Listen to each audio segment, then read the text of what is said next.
He's one of Turkey's most unusual artists, and not just because of the originality of his art. Ahmet Sula is passionate about his paintings and calligraphy. He works long hours in his spare time in his studio in Ankara,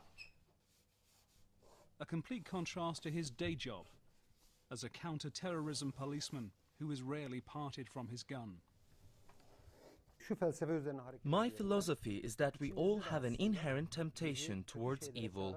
I'm fighting against this, and this is a kind of fight against terrorism. We actually all have artistic skills, but my difference is that I'm devoting more time to it. He's been painting for 30 years after being influenced by art programs on television while a child. Even though he draws inspiration from some of the great names of history, he has his own methods and style. In my exhibitions, authorities and art lovers compared me with Picasso, Dali, Cezanne, Van Gogh.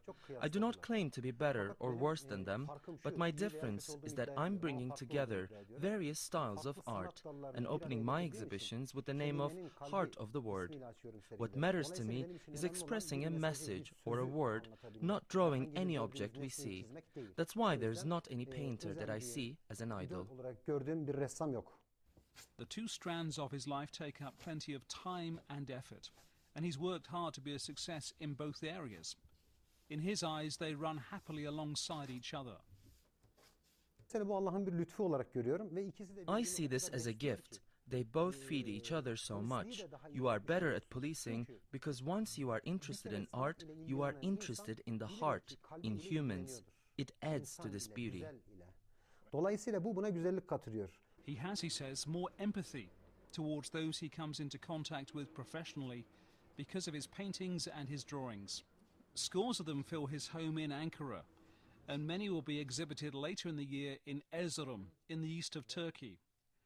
There's no denying that as a talented artist with a gun, Ahmet Sula is quite an individual. Francis Collins, TRT World, Ankara.